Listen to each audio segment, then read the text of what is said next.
बिस्मिल्लाहिर्रहमानिर्रहीम। अस्सलाम वालेकुम। आज हम बात करेंगे पंजाब असम्बली के इजलास में जो आज मामला हुआ है, और ये एक सियासी धमाल और सियासी तमाशा लग गया है। और आज इजलास नहीं हो सका, बजट मंजूर नहीं हो सका। स्पीकर की तरफ से इजलास के हवाले से अहम ऐलान किया गया है, जबकि गवर्नर पंजाब भी अब वो भी इजलास तलब करना शुरू कर दिया है। कल तक अगर गवर्नर कोई बात करते थे या कोई काम करते थे तो वो गैर आइनी होता था कि गवर्नर की तो कोई इख्तियार ही नहीं है, गवर्नर तो सिर्फ एक डाकिया है और वो डाकिया समझ के ही ट्रीट करे। वो पोस्ट ऑफिस में बैठा है, उसकी अपनी कोई हैसियत नहीं है, वो पोस्टमैन है।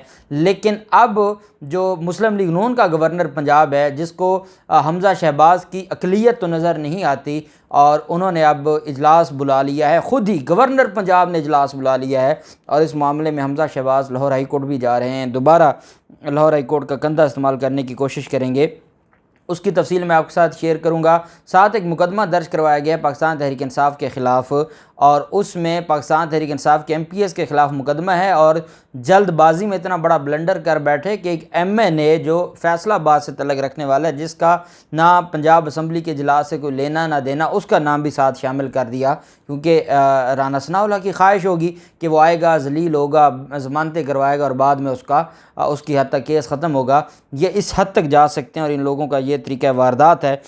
दूसरी तरफ हम बात करेंगे डस्का इलेक्शन की। डस्का इलेक्शन ज़िमनी इलेक्शन का जो मामला था, और डस्का ज़िमनी इलेक्शन में जो धांधली का मामला था, क्योंकि चीफ़ इलेक्शन कमिश्नर को ना सेनेट की धांधली नज़र आती है, ना वो वीडियोज़ नज़र आती हैं जो सेनेट में यूसुफ रज़ा गिलानी और उनके बेटे की सामने आई थी। खैबर पख्तूनख्वा में होटल्स में बैठकर जिस तरीके से वहाँ पर जो पैसों की गथियाँ दी जा रही हैं और वोट ख़रीदे जा रहे हैं जरदारी माफिया की तरफ से, MPS ने कहा कि हमें ख़रीदने की कोशिश की गई है पीपल्स पार्टी और नून लीग की तरफ से, उस पर आज तक इलेक्शन कमीशन ने कोई कार्रवाई नहीं की। चीफ़ इलेक्शन कमिश्नर को सांप सूख जाता है।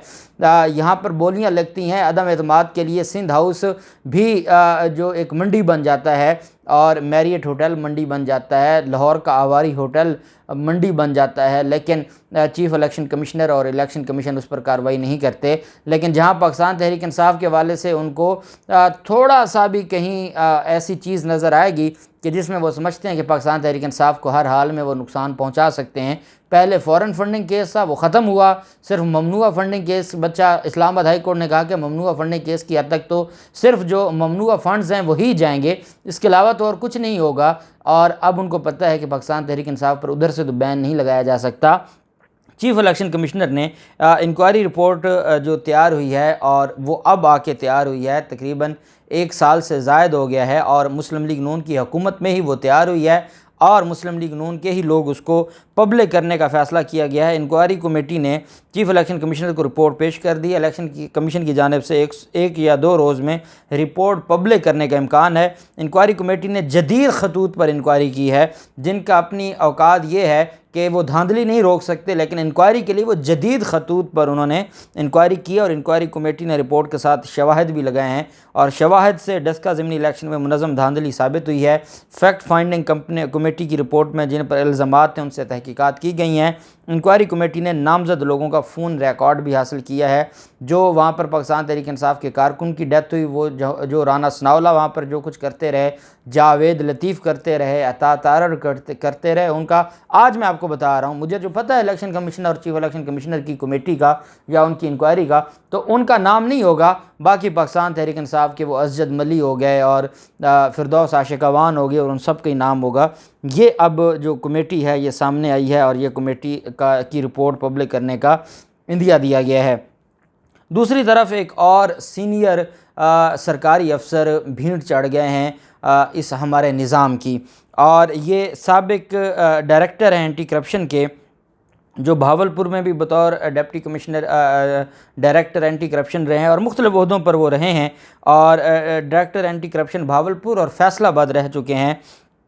अब उनको डिप्टी कमिश्नर रेवेन्यू लाहौर तैनात किया गया था, और 45 साला इमरान रज़ा अब्बास वो फैसलाबाद टाउन GOR4 में वाक़ सरकारी घर में पंखे से लटकी लाश उसकी बरामद हुई है।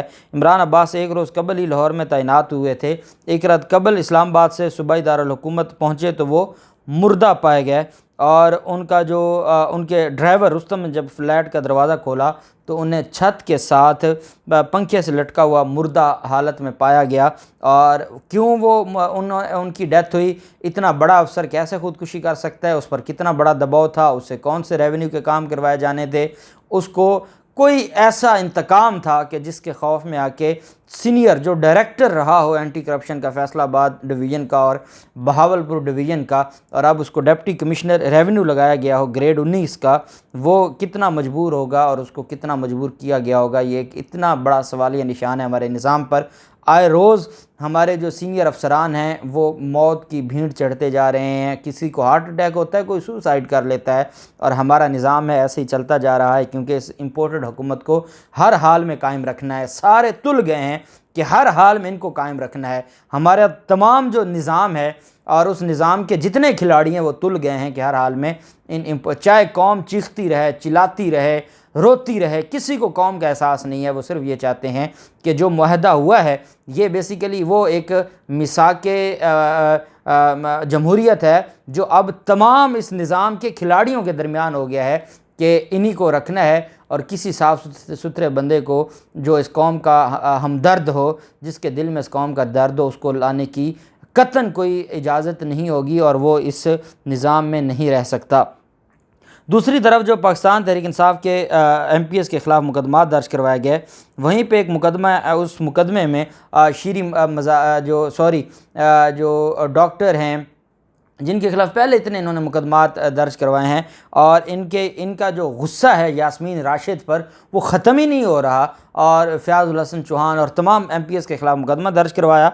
उसमें पाकिस्तान तहरीक इंसाफ के MPA हैं, MNA हैं खुर्रम शहजाद, ये मेंबर हैं नेशनल असम्बली के फैसलाबाद के। ना वो पंजाब असम्बली आए, ना उनका पंजाब असम्बली से कोई लेना देना, उसको भी उनके ख़िलाफ़ भी मुकदमा दर्ज करके वारंट गिरफ़्तारी जारी कर लिए हैं पंजाब पुलिस ने। और पंजाब पुलिस का ये जो निज़ाम है, और फिर आप देखें कि पंजाब पुलिस कितनी प्यारी होगी हमज़ा शहबाज और मुस्लिम लीग नून को कि IG पंजाब और चीफ सेक्रेटरी पूरा ऐवान चीख उठा जब एक जो थर्ड क्लास जो कमेटियां हैं असम्बलियों की, वहाँ पर चेयरमैन नैब को तलब किया जा सकता है, वहाँ पर चीफ इलेक्शन कमिश्नर आया है, वहाँ पर IG और CCPO लाहौर जाते रहे हैं, वहाँ पर अब स्पीकर बुला रहा है, और स्पीकर के सामने IG और जो चीफ सेक्रेटरी है उनका आना, वो जो मामला है वो दुरुस्त नहीं है। और ये जो उनका आपस में डेडलॉक था वो बरकरार रहा और मामला हल ना हुआ। पंजाब असम्बली में सूबाई बजट दूसरे रोज़ भी सूबाई बजट पेश ना हो सका। स्पीकर परवेज़ इलाही और अपोजिशन अरकान अपने अपने मुतालबे पर डटे रहे, जिसके बाद इजलास मुलतवी कर दिया गया। दिन भर अपोजिशन और हुकूमत के दरमियान बातचीत की कोशिश की जाती रही, ख़बरें आती रहीं, और कुछ देर कबल ये ख़बर आई थी कि PTI अरकान इजलास में शिरकत के लिए तैयार हैं और इजलास कुछ देर में शुरू होगा। और इसी दौरान गवर्नर पंजाब बलीगुर रहमान ने पंजाब असम्बली का 40वां इजलास मनसूख कर दिया, और स्पीकर असम्बली में बैठे हैं, वो इजलास शुरू करवा दिया स्पीकर ने 40वां इजलास, और जो बलीगुर रहमान हैं जो गवर्नर हैं उन्होंने वो इजलास मनसूख कर दिया, और पंजाब असम्बली का 41वां इजलास कल ऐवान इकबाल में तलब कर लिया, बजाय इसके कि पंजाब असम्बली में हो ऐवान इकबाल में तलब कर लिया। गवर्नर पंजाब ने पंजाब असम्बली का 41वां इजलास कल 3 बजे तलब किया है। ताहम इसी असना में पंजाब असम्बली का 40वां इजलास स्पीकर पंजाब असम्बली परवेज़ इलाही ने शुरू करवा दिया, और उसमें बाकायदा उसका सारा प्रोसेस हुआ, और उसके बाद इजलास को उन्होंने कल दोपहर 1 बजे तक मुलतवी कर दिया। अब सवाल ये है कि कल इजलास पंजाब असम्बली में होगा या ऐवान इकबाल में होगा। पाकिस्तान तहरीक इंसाफ के रहनुमा और मेंबरान असम्बली और काफ लीग के वो असम्बली में मौजूद थे जब 40वां इजलास हुआ आज, और जो हुकूमती मेंबरान थे वो सारे के सारे वहाँ से चले गए। और इस हवाले से पाकिस्तान तहरीक इंसाफ के पंजाब असम्बली के मेंबरान का ये कहना है कि गवर्नर की तरफ से ऐवान इकबाल में बुलाए गए इजलास की कोई कानूनी आइनी हैसियत नहीं है। अपोजिशन कल स्पीकर की ज़ेर सदारत इजलास में शरीक होगी। गवर्नर स्पीकर की मौजूदगी में ऐवान इकबाल में इजलास तलब नहीं कर सकते। परवेज़ इलाही ने कहा कि गवर्नर कौन होता है इजलास तलब करने वाला, जब कस्टोडियन ऑफ द हाउस मैं हूँ और इजलास मैंने बुलाया है और मैंने ख़त्म करना है, तो गवर्नर कौन होता है कि वो इजलास बुलाए। इस सारे के सारे मामले पर जो लड़ाई है वो मज़ीद बढ़ती जा रही है। और अब कल का दिन पंजाब के लिए बड़ा अहम होगा। और उसमें ख़बर ये आ रही है कि हमज़ा शहबाज कल सुबह ही दरख्वास्त दायर करने जा रहे हैं लाहौर हाई कोर्ट में, और हो सकता है वो चीफ़ जस्टिस अमीर भट्टी साहब के पास लगे और वो कल ही दरख्वास्त दायर हो और 11 बजे पहली समात भी हो जाए और कोई डायरेक्शन भी आ जाए कि जो है वो आज ही जो बजट है, क्योंकि बहुत ज़रूरी है, उसमें जो कर्ज़ों के मामलात हैं वो भी बड़े ज़रूरी हैं, उसमें जो बाकी आवाम को रिलीफ दिया जा रहा है वो भी बहुत ज़रूरी है। इस वजह से चाहे अक्सरियत है या नहीं है, आर्टिकल 63A के तहत बजट का इजलास होता है और बजट का जो अक्सरियत का मामला है, इस वजह से बजट के मामले पर कहा गया कि कोई भी अपनी जमात का मेंबर दूसरी जमात को वोट नहीं देगा। इस वजह से इसको 63A में शामिल किया गया था कि वहाँ अक्सरियत की ज़रूरत थी, और जिनके पास अक्सरियत नहीं है 169 वोट लेकर बैठे हैं, और वो अगर असम्बली में इजलास पेश करते हैं और अदालतें इस मामले में उनकी मुआवनत करती हैं तो फिर अल्लाह पाक हमारे ही इस निज़ाम का वारिस है और कोई बात बच नहीं जाती।